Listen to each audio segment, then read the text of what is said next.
You know what? No music. How come? Even though I work at the farm. How you guys doing? We're here with Gianni. Is it Nevler? Nevler? Navilair. I actually always say Nevler, so. Niveler. People say it all different I kinds said of ways. Nevler, so now we got the. Say it again one more time. Well, so, I mean, if I'm going to say it the way I was raised in Italy, it would be... You have to give us the background. Naviler. Navilair. Gianni Navilair. Navilair. See, I've known him now over a decade and never once thought of asked him to how he pronounces his last name. And that just goes to show you the kind of person that I am, which if you know me, you already probably know that. But anyways, so yeah, like I said, we've known each other over a decade. When I first met Gianni, you were working at the Family restaurant. Il Capriccio. And that's at Los Feliz on Vermont and just north of Hollywood Boulevard.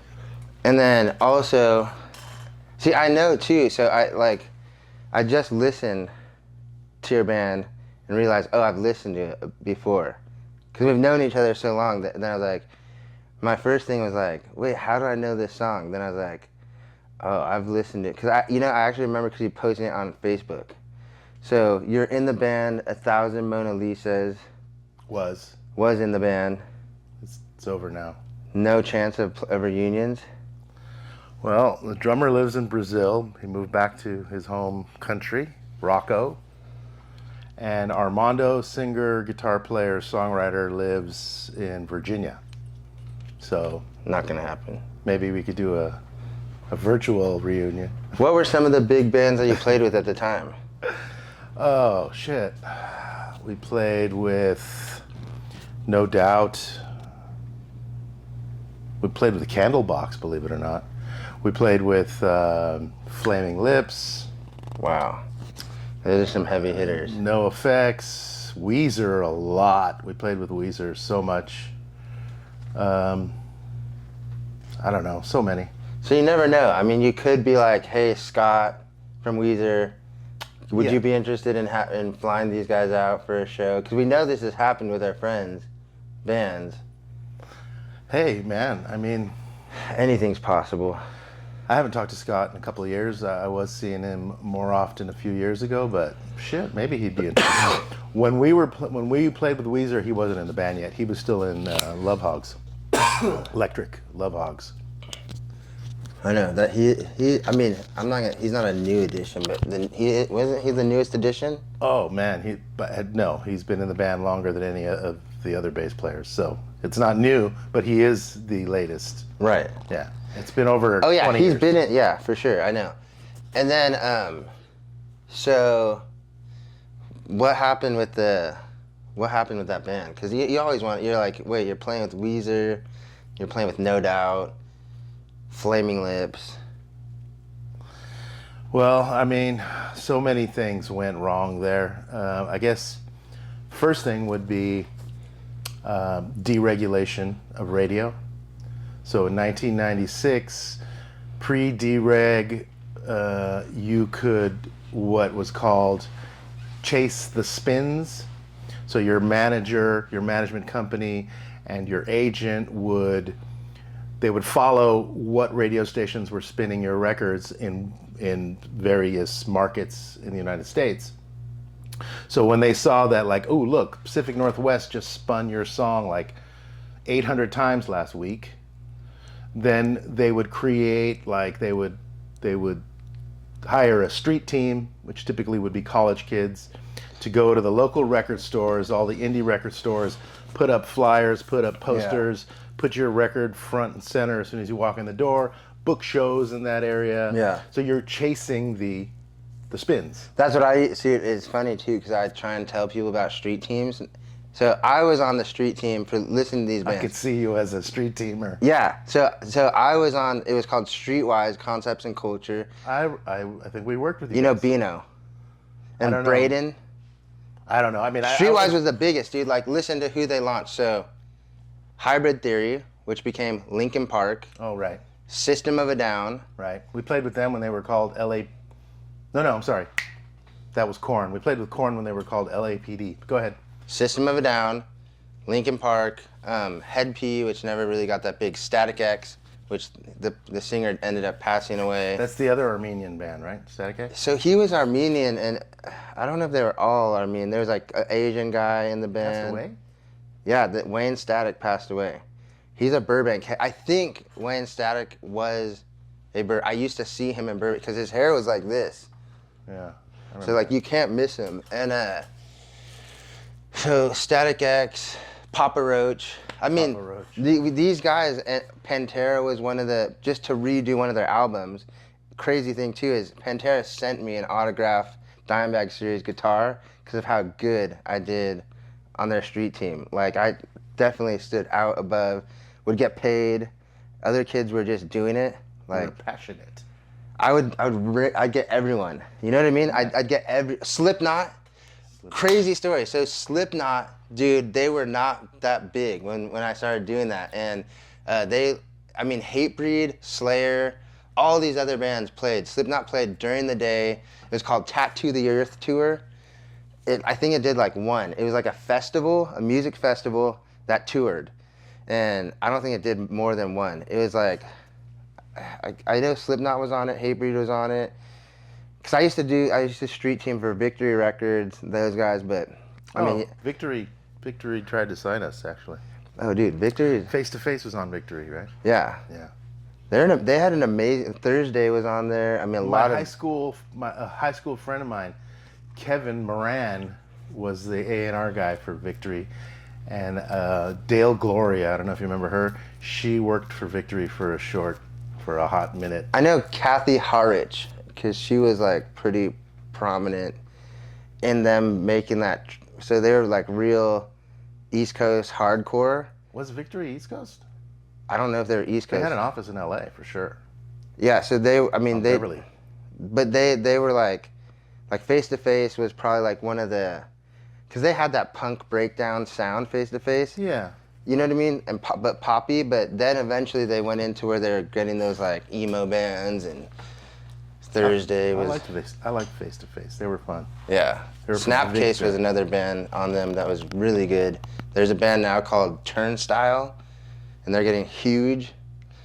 And I'm not saying that they like took Snapcase's sound, but for people to be like, this is the most innovative. There's a band, check them out, Snapcase. At least give them props, because. I never heard of them. Check them out. If you like Turnstile, you'll definitely. I never heard of them either. Really? Yeah. They're like the reigning kings of like rock right now. I don't really listen to rock anymore, believe it or not. I'm ashamed to say it, but. I know. I mean, don't get me wrong. I listen to old shit still, but I'm not really. I don't follow the new stuff. So when you made that transfer of 1,000 Mona Lisas, you said it started to, the plays didn't happen. And then I went back to the restaurant business. I went back to the family biz. And I mean, also, I was growing up. My wife and I were about a year away from marriage. You know, kids, just kind of had to reassess. Rock stardom was no longer on the table. Right.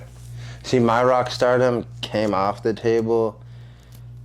Well, see, so I did the music thing too. Like, obviously, like one of my best friends, Tim, they just did like 80,000 headlining in Europe. You know what I mean?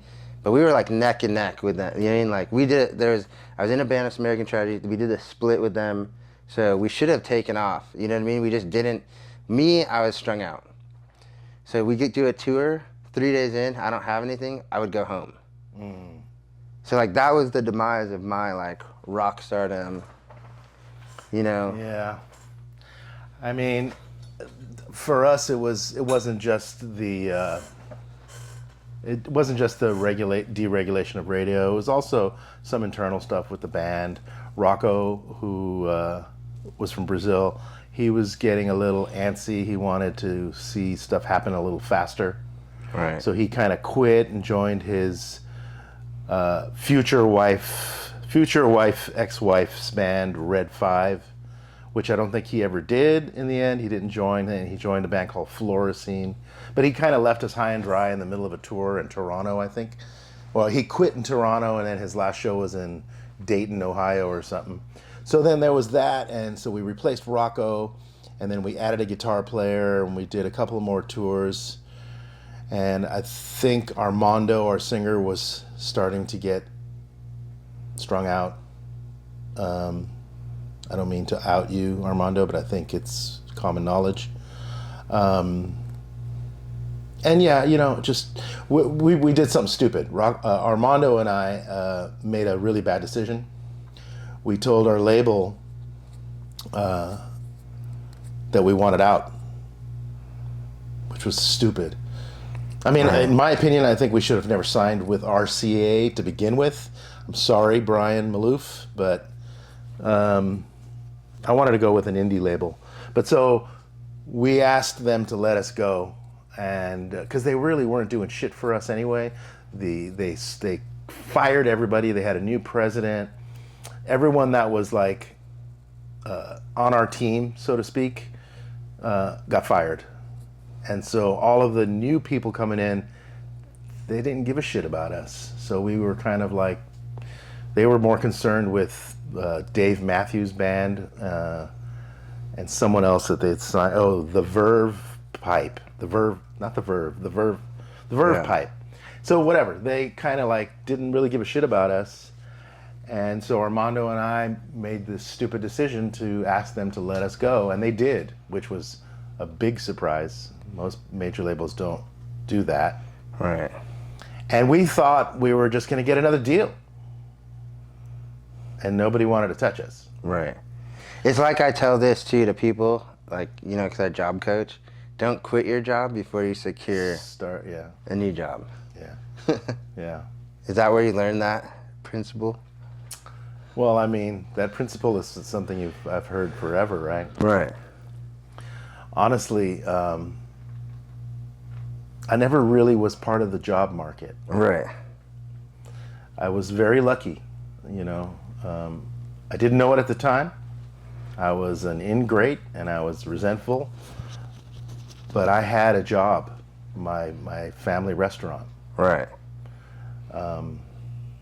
It took years for me to realize how lucky I was. But I still wanted out because I eventually got out, right? Yeah. Doing what I do now. I tried getting out. I tried becoming a photographer because I loved shooting, and that was fun until it became a business. Then I started doing headshots, and I hated that. Oh, yeah. That's the word. It's like, so me too. So I got, you know, obviously, you know, with these cameras, it's like you start shooting, then people are like, can you shoot this? Can we pay? And then you're like, damn, this sucks now. Now I only shoot young gods. I only film this. I don't do any, like, I don't want the jobs unless I want to do it. And I have to have, I don't know if this is the weird, like, I have to have all of the creative control, or I don't want to do that as a job. I don't mind being an employee, but if it's something I like, I don't like to tarnish it with that hour to dollar ratio. Yeah. You know what I mean? Yeah. Well, yeah, when it becomes a job, when it shifts from passion to career, something gets lost in that transition. And, you know, it's funny, this word passion. Purpose. Passion, purpose. Right. Like what I'm doing now, I'm passionate about it, but it feels more like a purpose. Right. It's a calling. Yeah. So like the group I just did, I was in there today and I was like, so I have the passion for my job now. I like coaching people with disabilities, just kind of like people's dream. A lot of my clients, their dream is to work. They hear about, like, just imagine this, if you have a disability and it completely prohibited you from working. Yeah. Right? Yeah. So, and it's weird because we take it for granted. So we have jobs, we're capable of getting jobs, but then we go like, damn, I have to go to my job. Now, on the other hand, there's a whole demographic of people that I now know that go, man, I hear about it, I went to school for this, but now because I can't see, I don't have that. Right. So everything in my life taught me that I'm gonna have this thing that's a job, and it's all I ever wanted. Everyone, when I was little, I grew up to saying how I'm gonna have this job, and then the world just smacks me in the face and says, no, you're not, because you have this disability. And when I started interacting with my clients, I started to become truly grateful at that moment when I started to realize this, especially with one of the clients. I'm not gonna out his name, but when I realized it with him, and I said, God damn, like you said, I was so lucky. I had this built-in job and I didn't even know it. This thing came over me. I started thinking about all the jobs I ever had, and this person's telling me all I want to do is just work any job, anything. Please get me a chance. And he'd already been told now for 12 years, there's no chance you're gonna work. Oh. You know what I mean? So people that were in the position that I have now are telling them, it's impossible. Like, you get this amount of money every month, just like be happy. Like, you know what I mean? People telling them, go live your life. Yeah. And you're like, no, I want that one thing, and at least I want to try it. That one thing that everyone said when we were in school, I'm gonna grow up and be a police officer, I'm gonna grow up and do this. He's like, I'm gonna grow up and have a job. And you know, he hears his friends in high school getting it, and then they're getting their paychecks and they buy these things, and he's not. You know what I mean? And so like the same as I got this, it gave me purpose, and it wasn't, you know, I never feel like I'm clocking in. And then 40 hours goes like this in my job because I can't wait to do it. But unfortunately, COVID happened, and a lot of it was done over that laptop. And I didn't get to have that, I still felt the feelings, because when someone's real with you, like you know, we've done some things on Zoom where we get to interact with each other in a real way. We get to take away all the onion peels. We get to know each other on a deep level. And that's what I got to know via the computer. The difference, though, between our interactions, me and you, via Zoom, and my client was I never got to meet him face to face. So when I see you pop up on Zoom and maybe me and you we interact via... But you said, may I, or? Yeah, go ahead. So you said something about if the facilitator's not good. It really doesn't have, the facilitator's there, and it's in the word, right? Facilitate. It really does not fall on the facilitator. It falls on the breather. So if you're in your head, which most of us are, right? We're top heavy. Yeah. And we live in this endless feedback loop. When we lie down to breathe, if we don't let go and just follow our breath, literally get into the body, get out of the head and go into the body. And the only way to do that is to just breathe like you've never fucking breathed before. Whether you could go into the belly or not, because as you know, I have people go into the belly and then the chest. Some people can't do that. Some people just cannot diaphragmatically breathe. So I just tell them it's fine, just breathe and just focus on your breath. It doesn't matter if the thoughts come, but don't obsess, don't fixate. Yeah. So thoughts are gonna come, no matter what. So when I say get out of your head, I don't mean like empty your mind. Like a lot of people think meditation is emptying your mind. It's impossible. You gotta be a dead man to do that. Right. What you do is you recognize the thought, label it, see it, and then just come back to the body. And it's a back and forth process. If you could get out of the head and just allow the thoughts to come and go, you will have a powerful experience. I think Alan Watts has on, even if you listen on music, Apple Music, he has all of those to music track, yeah. But he has that one called Breathe. Oh yeah. And I play it during sessions sometimes. That's a really good one, because for me that's a good one to have in AirPods where those sounds fly from each side. Yeah, they're panning. And then he says, like, if you hear something outside of this, like, take it in, accept it. Don't try to think about it.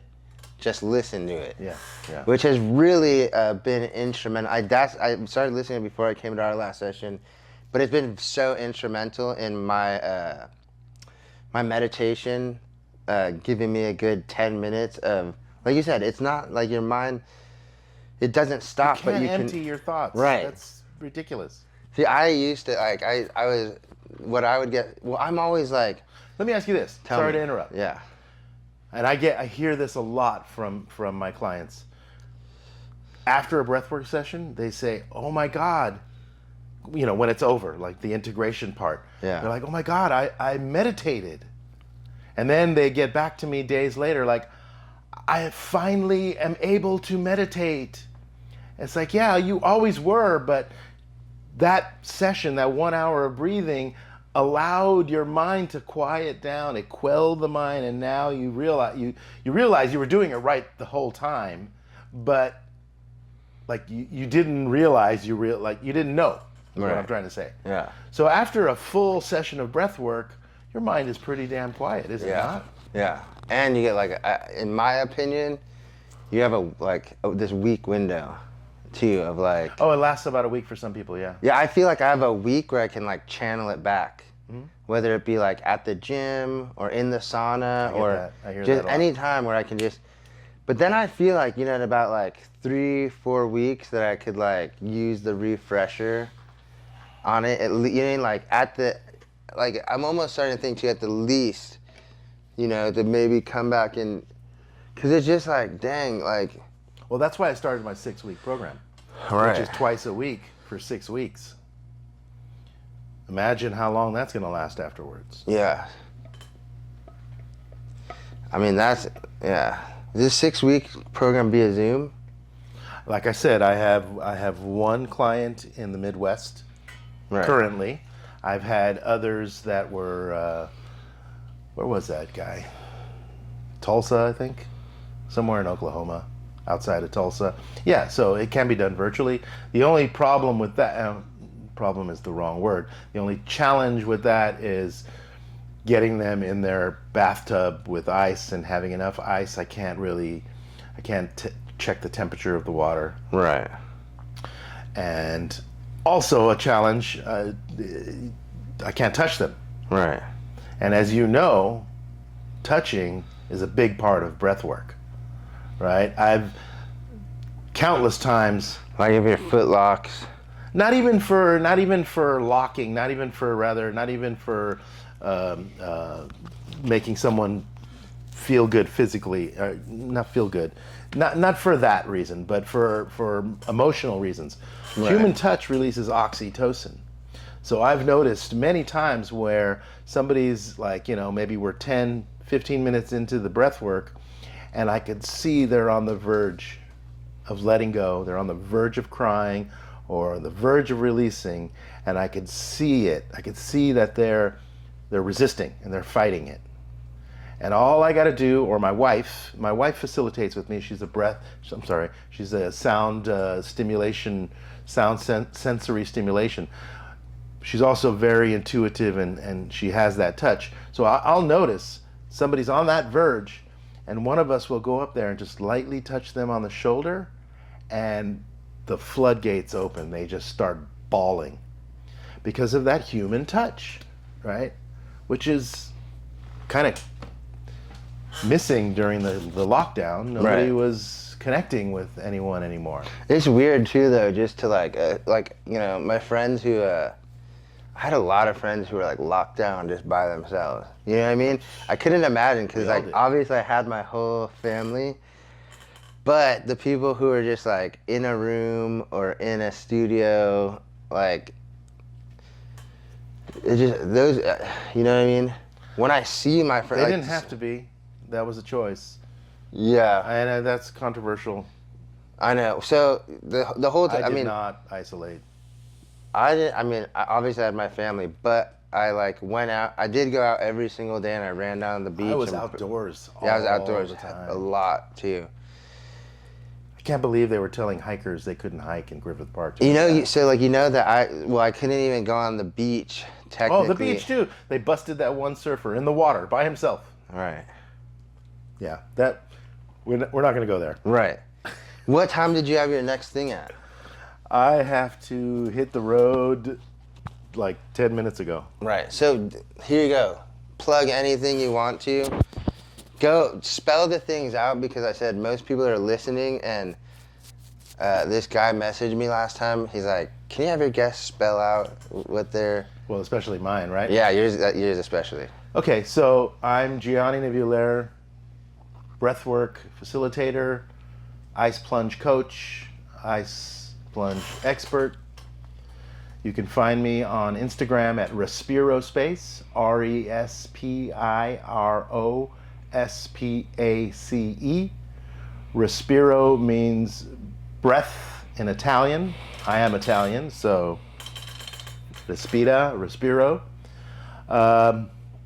Facebook, same spelling, same thing. I don't really do much there yet. I'm gonna pick it up. All of them, Twitter, YouTube, I have one on all, but Instagram is what I focus on right now.